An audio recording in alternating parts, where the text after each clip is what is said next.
2016 সালে Agartala smart city প্রকল্প এসেছিল। সেই সময় রাজ্য সরকারের বামফ্রন্ট এবং পুর নিগমে ছিল বামফ্রন্ট, কিন্তু তখন সেই স্মার্ট সিটি প্রকল্পের কাজে হাত দেয়নি বামেরা। শুক্রবার নতুন এবং আধুনিক প্রকল্পে তৈরি হওয়া হাওড়া রিভার ফান্ড ডেভেলপমেন্টের কাজ পরিদর্শনে গিয়ে এই কথা বললেন মেয়র দীপক মজুমদার।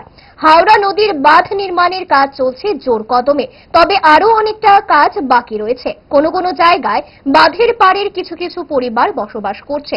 সেই পরিবারগুলিকে সরকারের তরফ থেকে ব্যবস্থা গ্রহণ করে বাঁধের নির্মাণ কাজ এগিয়ে নিয়ে যাবেন বলে জানান মেয়র দীপক মজুমদার। তিনি আরো জানান, বাঁধের পাড়ে যে সকল পরিবার রয়েছে তারা যেন কোনো আতঙ্কিত না হয়, তাদেরকে সরকার থাকার ব্যবস্থা গ্রহণ করে বাঁধের কাজ এগিয়ে নিয়ে যাবেন। আমাদের একটা বিশেষ প্রকল্প বলবো আগরতলা শহরবাসীর কাছে, এটা নতুন এবং আধুনিক প্রকল্প, যেটা হচ্ছে হাওড়া রিভার ফ্রন্ট ডেভেলপমেন্ট। যে কাজটা হচ্ছে, এটাই প্রথম আগরতলা শহরে আমরা স্মার্ট সিটি কাজ শুরু করেছি। কেন্দ্রীয় সরকার অনুদান দিয়েছে, 100 কোটি টাকার উপর কাজ হচ্ছে। এটা মূলত কারো আশঙ্কা করার নেই। এখানে হাওড়া নদী থেকে দুপার বাঁধানো হচ্ছে। প্রথমত আগরতলা শহরকে বন্যার থেকে বাঁচানোর জন্য পার্মানেন্ট বাঁধ এটা হচ্ছে। পাশাপাশি যত ময়লা জল বা ব্যবহৃত জল যেটা আমরা হাওড়া নদীতে যেটা পড়তো, যেটা পানি রেখেছে আমাদের পরিশোধন করে ব্যবহার করা হচ্ছে, সেগুলিকে আমরা এক জায়গায় করে পরিশোধন করে নদীতে জল ছাড়া হচ্ছে।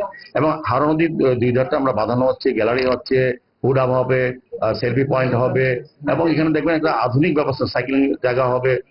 সারা শহরটাকে একটু সুন্দর হবে। এখানে যারা পাশে থাকেন, যাদের জায়গা পড়েছে, তারা আমাদের আলোচনা করে আমরা অনেককে পুনর্বাসন দিয়েছি এবং কোনো আতঙ্কর কিছু নেই। উন্নয়ন করব, কিন্তু মানুষকে বিব্রত করে বা মানুষের ক্ষতি হোক সেই উন্নয়ন আমরা চাই না। আমাদের সরকার এই পথে, যেটা সিপিএম করতো, যেটা মানিক সরকাররা করতো, জিতবাবুরা করতেন, এই কারণে মানুষ তাদেরকে প্রত্যাখ্যান করেছেন। এই কাজ তারা করতে পারেনি।